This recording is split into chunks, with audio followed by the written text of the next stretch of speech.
وعلى آله وأصحابه أجمعين.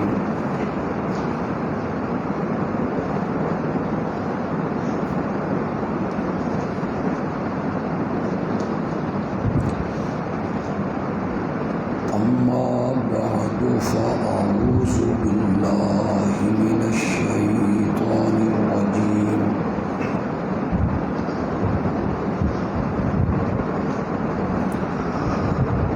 بسم الله الرحمن الرحيم.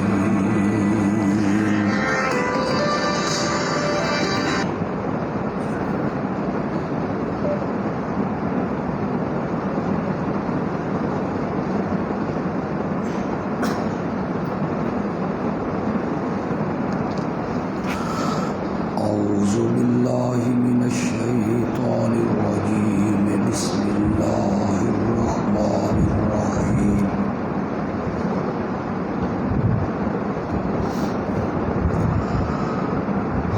ما كان محمد أبا أحد من رجالكم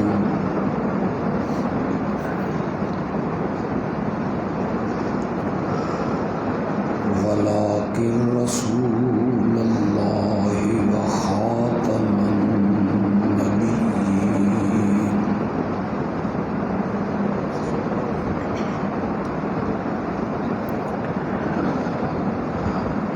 اللهم صل على سيدنا ومولانا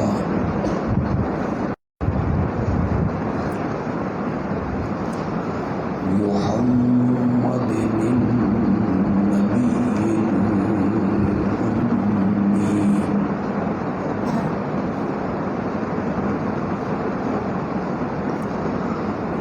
وعلى آله وأصحابه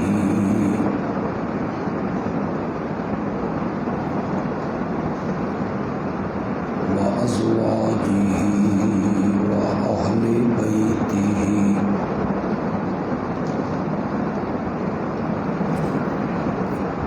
وبارك وسلم ثم صل عليه.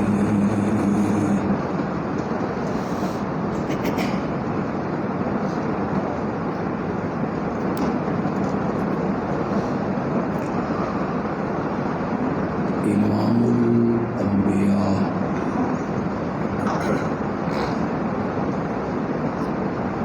رحمت للعالمین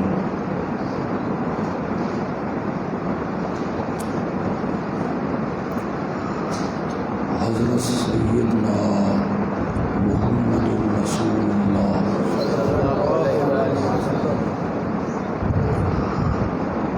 صلی اللہ علیہ وسلم کی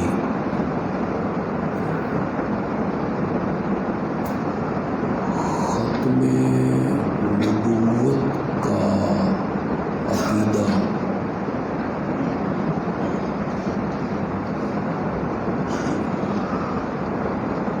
ان ضروری عقائد میں شامل ہے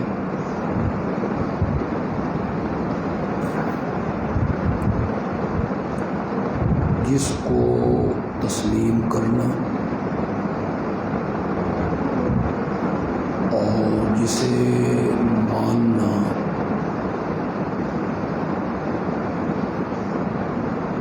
ایک مسلمان کے لیے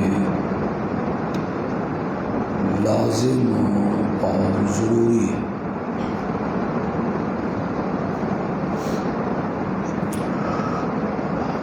اگر کوئی شخص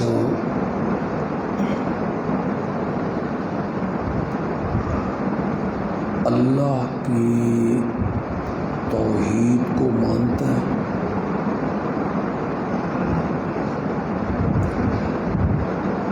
انبیاء کی رسالت کو مانتا ہے،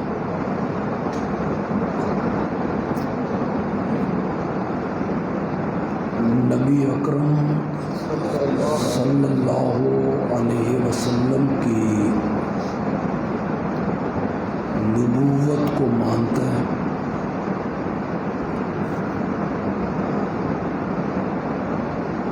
مگر وہ آپ کی ختم نبوت پر ایمان نہیں رکھتا، تو ایسے شخص کو ہماری شریعت مسلمان ماننے کے لیے تیار ہو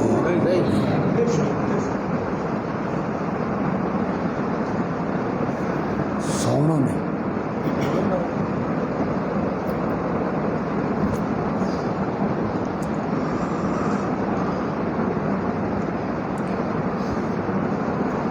ایک مومن کے لیے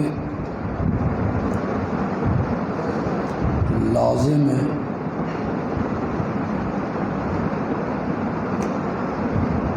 کہ وہ اللہ کی الوہیت کو بھی مانے،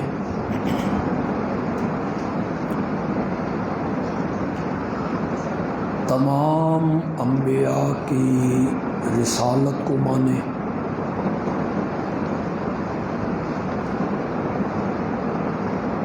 قیامت پر یقین رکھے،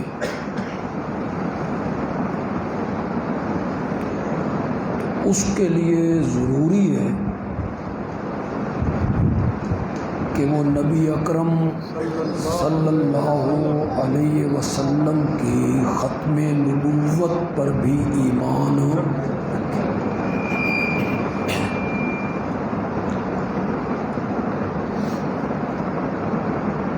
ہماری اس کا آواز کم کر دیں یار، کم کر دیں، کم کر دیں۔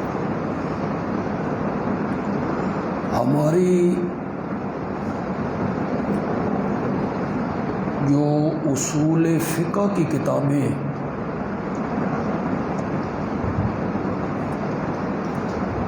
جو ہمارے دینی مدارس میں پڑھائی جاتی،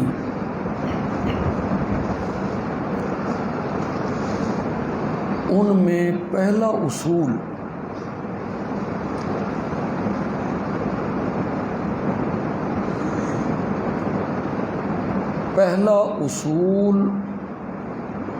علماء نے یہ لکھا ہے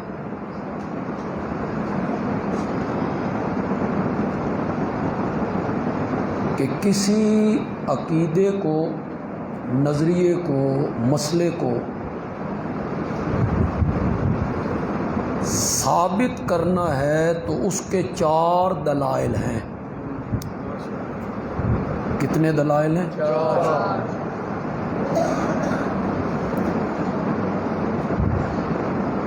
یہ اصول فقہ کی کتابوں میں درج ہے، دینی مدارس میں ہم طلبہ کو پڑھاتے ہیں۔ میں آپ کو آگاہ کرنے لگا ہوں، شریعت نے دلائل کتنے رکھے ہیں؟ 4۔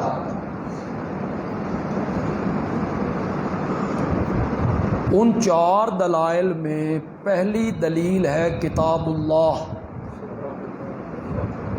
سب سے پہلے کسی عقیدے کو ثابت کرنے کے لیے کس کو دیکھیں گے؟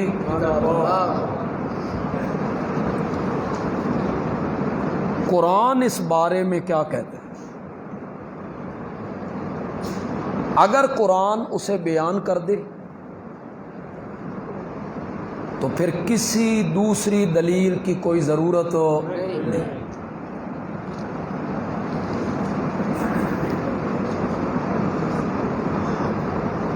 دوسری دلیل ہے میرے پیارے پیغمبر کا صحیح فرمان۔ اگر وہ مسئلہ قرآن میں نہیں ہے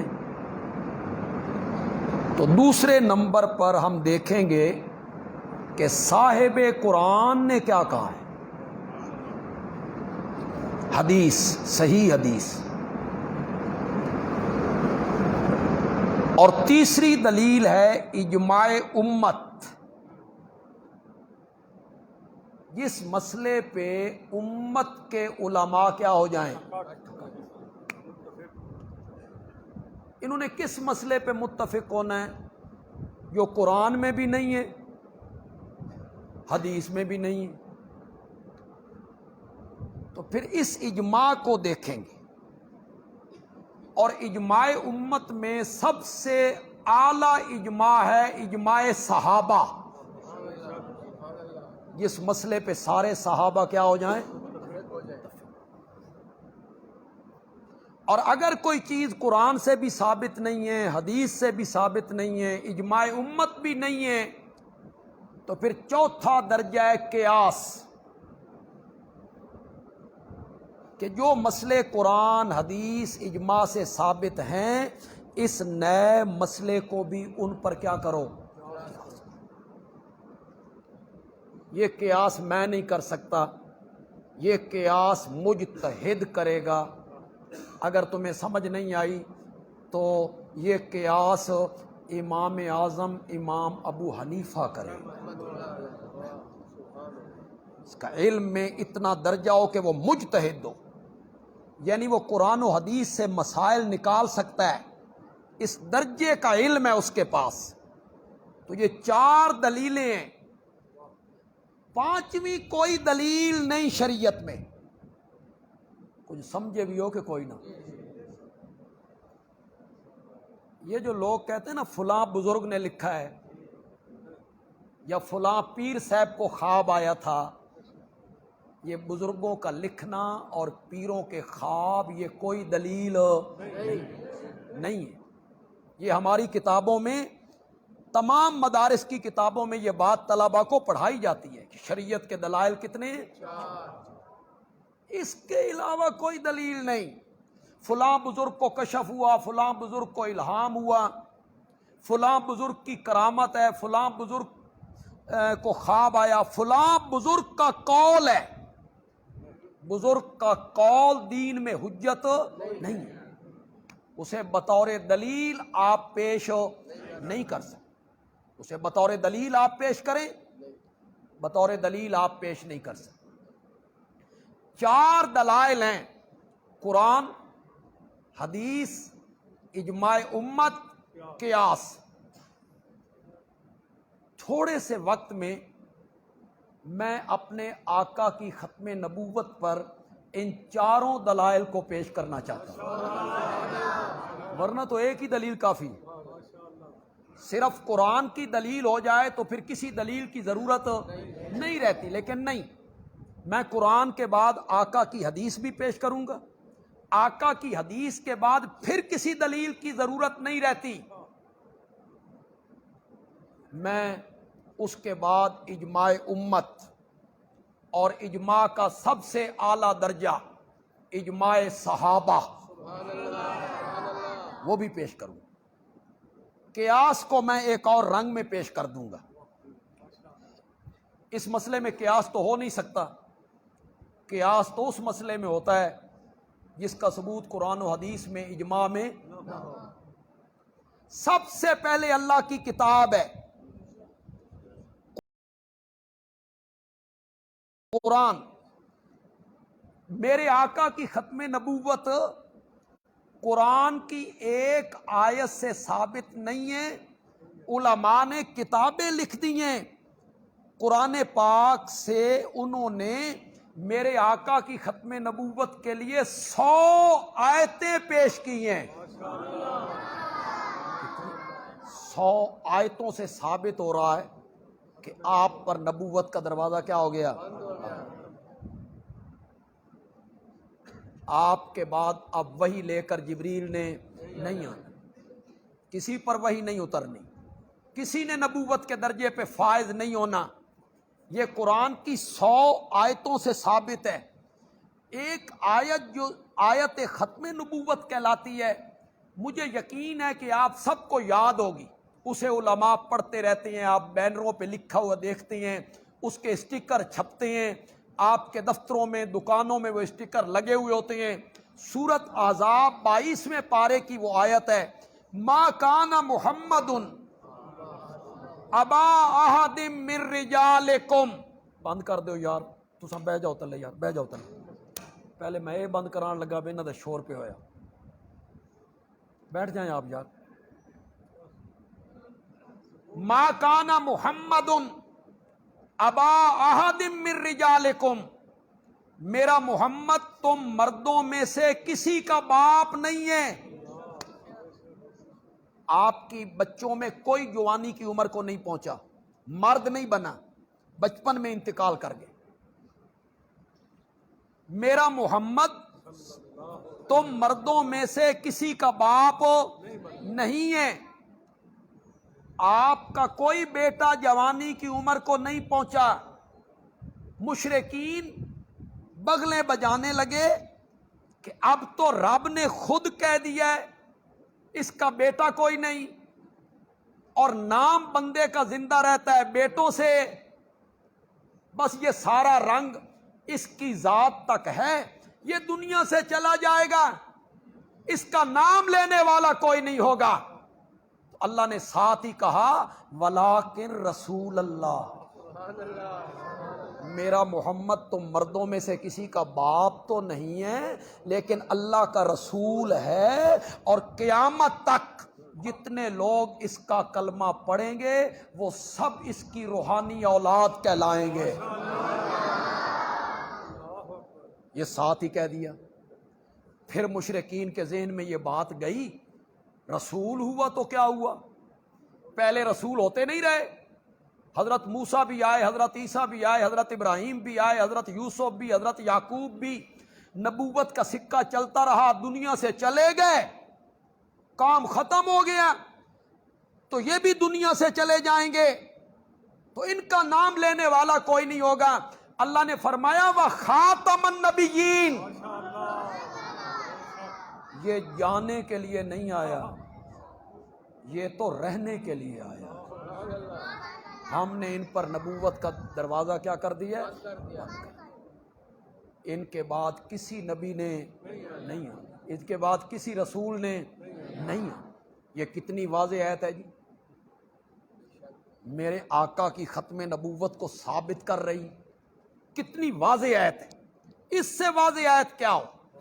کتنے صاف لفظوں میں اللہ نے کہا ولیکن رسول اللہ وخاتم النبیین وکان اللہ بکل شیء علیما. اللہ ہر چیز کو جاننے والا ہے, اس نے آپ پر نبوت کا دروازہ بند کر دیا ہے, تو جان کے سمجھ کے اس نے دروازہ بند کیا ہے. ان پر نبوت کا سلسلہ کیا ہو گیا, ختم ہو گیا. بس ایک ہی آیت پیش کرتا ہوں, اس کے علاوہ مزید کئی آیتیں ہیں, لیکن اس کے لیے وقت بڑا درکار ہے کہ میں ان آیتوں کو بھی پیش کرتا رہوں. اب اپنے آقا کی ایک حدیث پیش کرتا ہوں جو اصول فقہ میں دوسرا نمبر ہے. قرآن کے بعد دوسرا نمبر کس کا ہے, حدیث. حدیث صحیح, وہ حدیث بھی پڑھوں گا, اس میں وخاتم النبیین کا معنی بھی آ جائے گا. چلو ایک ہی سلسلے میں دو باتیں ہو جائیں گی. مرزائیوں نے خاتم النبیین کا معنی کیا نبیوں میں افضل, لیکن وہ اللہ کے رسول ہیں اور سارے نبیوں سے کیا ہیں, خاتم کا معنی انہوں نے کیا کیا, افضل, کہ آپ سارے نبیوں میں افضل ہیں, سارے نبیوں کے سردار ہیں. یہ ہے خاتم النبیین کا معنی. میں نے کہا خاتم النبیین کے معنی کرنے کا حق نہ تمہیں ہے نہ مجھے ہے. خاتم النبیین کا معنی کرنے کا حق اس ہستی کو ہے جس پر یہ آیت اتری تھی. ہم ان سے پوچھتے ہیں وہ کیا معنی کرتی ہے. افضل کا معنی کرتی ہے, نبیوں میں افضل, نبیوں میں برتر, یہ معنی کیا ہے میرے آقا نے. چنانچہ حدیث کی تقریباً تمام کتابوں میں آپ کا یہ فرمان موجود ہے, سیکون فی امتی ثلاثون کذابون دجالون کلہم یزعم انہ نبی اللہ. میرے بعد 30 بڑے بڑے دجال آئیں گے, میرے بعد 30 بڑے بڑے کذاب آئیں گے، ان میں سے ہر ایک کا گمان اور دعویٰ یہ ہوگا کہ وہ اللہ کا نبی ہے۔ ان کا دعویٰ یہ ہے کہ مجھے نبوت ملی ہے، میں اللہ کا نبی ہوں، ہر ایک یہ دعویٰ کرے گا وَأَنَا خَاتَمُ النَّبِيِّينَ، حالانکہ میں خاتم النبیین ہوں۔ میرے آقا نے پھر کیا معنی کیا؟ میں خاتم النبیین ہوں، کیا نبیوں سے افضل ہوں، نبیوں سے برتر ہوں، نبیوں سے بالا قدر ہوں، یہ معنی کیا میرے نبی نے؟ نہیں لگا، میرے نبی نے معنی کیا وَأَنَا خَاتَمُ النَّبِيِّينَ لَا نَبِيَّ بَعْدِي، انا خاتم النبیین لا نبی بعدی، میں سارے نبیوں کا خاتم ہوں۔ کس معنی میں؟ کہ میرے بعد کوئی نبی۔ یہ آیت کی تفسیر بھی ہو گئی، حدیث سے ہو گئی، اور قرآن کے بعد دلائل میں دوسرا نمبر جو ہے وہ حدیث کا ہے۔ تو میں نے یہ حدیث پیش کر دی جس سے آقا کی ختم نبوت کیا ہو رہی ہے؟ ثابت ہو۔ اس کے علاوہ بھی بہت ساری حدیث، ایک بڑی مشہور حدیث ہے، آپ نے فرمایا میری اور مجھ سے پہلے نبیوں کی مثال ایسی ہے جیسے ایک بندے نے مکان بنایا، بڑا خوبصورت مکان بنا، لوگ دیکھنے کے لیے آئے، لوگ اس کے گردا گرد گھومے، اندر داخل ہوئے، کہنے لگے مکان بڑا خوبصورت ہے لیکن ایک اینٹ کی کسر رہ گئی ہے، اگر یہ اینٹ بھی لگ جاتی نا تو مکان بڑا مکمل ہو جاتا، بہت خوبصورت ہو جاتا، ایک اینٹ کی کسر رہ گئی ہے۔ میرے نبی نے فرمایا وَأَنَا اللَّبْنَةُ، وہ آخری اینٹ میں ہوں۔ اس کے ساتھ میرے نبی نے کہا انا خاتم النبیین۔ تو یہاں خاتم النبیین کا کیا معنی کیا؟ یہاں خاتم النبیین کا کیا معنی کیا میرے نبی نے؟ آخری اینٹ کا، وہ جو نبوت کا مکان تھا جس میں ایک اینٹ کی کسر رہ گئی تھی، آپ نے فرمایا وہ آخری اینٹ میں ہوں، انا خاتم النبیین، اور میں سارے نبیوں کا کیا ہوں؟ اس پر میں کتنی حدیثیں پیش کرتا چلا جاؤں۔ غزوہ تبوک پہ جانے لگے، لمبا سفر تھا، طویل سفر تھا، اب گھر میں آپ کی بیویاں بھی ہیں، ان کے حجرے بھی ہیں، حضرت سیدہ فاطمہ رضی اللہ تعالی عنہا بھی ہیں، ان کا گھر بھی ہے۔ تو آپ نے حضرت سیدنا علی ابن ابی طالب رضی اللہ تعالی عنہ کو مدینے چھوڑا کہ تم نہ آؤ، تم مدینے رہ جاؤ، میرے گھر بھی ہیں اور تمہارا گھر بھی ہے، ان کے دیکھ بھال کرنے والا بندہ کوئی نہیں، تو تم دیکھ بھال کرنا ان کی۔ چھوڑ دیا آپ کو، آپ چلے گئے۔ تو پیچھے نا مسلمان تو اکثر نکل گئے تھے نا، وہ جو منافق تھے نا انہوں نے حضرت علی کو یہ کہنا شروع کیا تین زنانیاں کول چھوڑ گئے نے،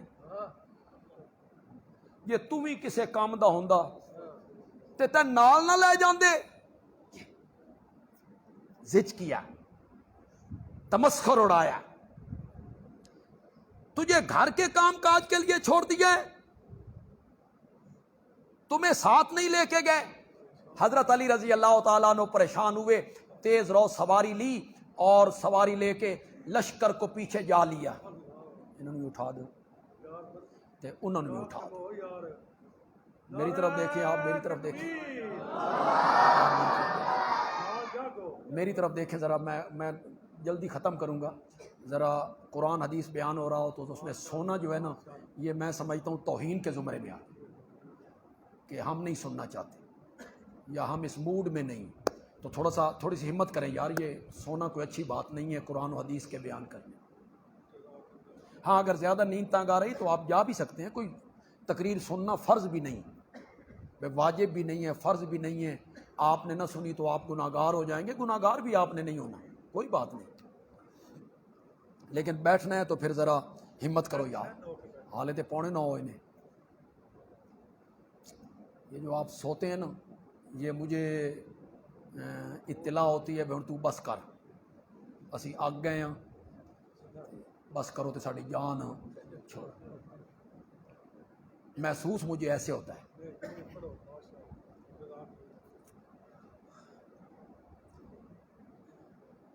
لوگ تاریخوں کے لیے یار ہمارے پیچھے بھاگتے پھرتے ہوتے ہیں، اسی تواڈے کول آپے آ جانے ہیں، تسی ساڈی گل نہیں سنتے۔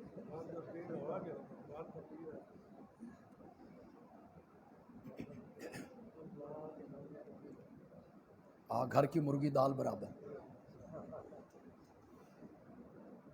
حضرت علی رضی اللہ تعالیٰ عنہ پریشان ہوئے نا، سواری لی، پیچھے جا ملے، آپ نے فرمایا میں تو تمہیں مدینے چھوڑ کے آیا تھا،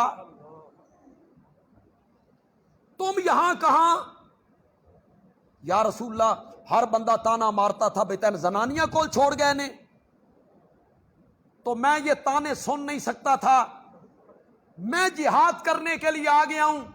میرے نبی نے حضرت علی کی دلجوئی کے لیے فرمایا الا ترضا، کیا تم اس بات پہ خوش نہیں ہو کہ میں تمہیں اسی طرح چھوڑ کے جا رہا ہوں جس طرح حضرت موسیٰ ہارون کو چھوڑ کے گئے تھے؟ کب گئے تھے؟ جب تورات لینے کے لیے گئے 40 دنوں کے لیے، تو قوم کی دیکھ بھال کے لیے کس کو چھوڑا تھا؟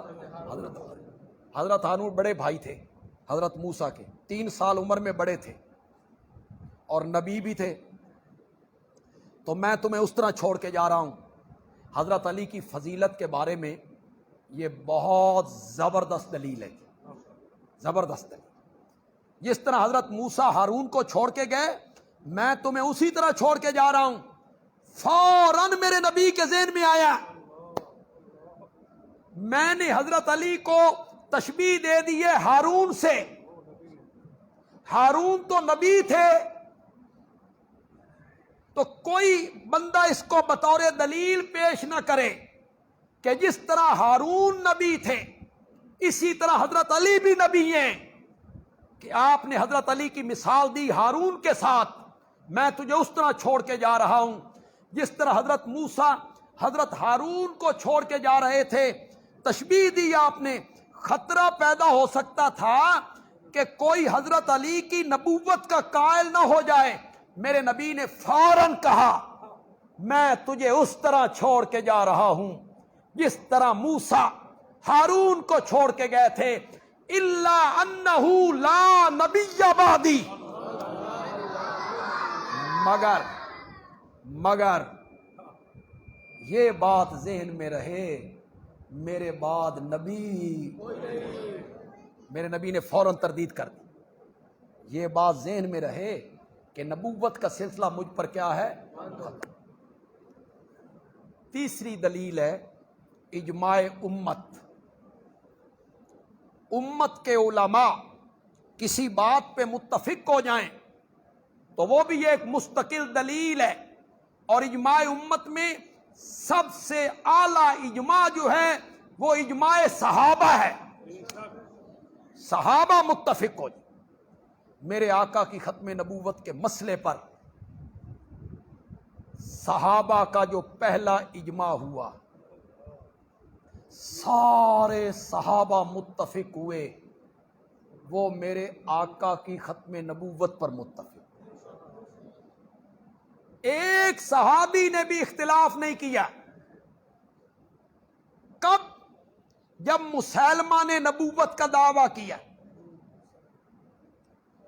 اور میرے نبی کی زندگی میں کیا، میرے نبی کو خط بھی لکھا جس میں لکھا کہ میں اللہ کا رسول ہوں، تم بھی اللہ کے رسول ہو، آدھی دنیا پہ تمہاری حکومت ہے اور آدھی دنیا کے تم نبی ہو اور آدھی دنیا کا پتہ نہیں آپ کو اس بات کا پتہ ہے یا نہیں کہ مسیلمہ میرے نبی کی خدمت میں بھی آیا تھا، جو ادھر کا وفد آیا نا اس میں مسیلمہ بھی شامل تھا۔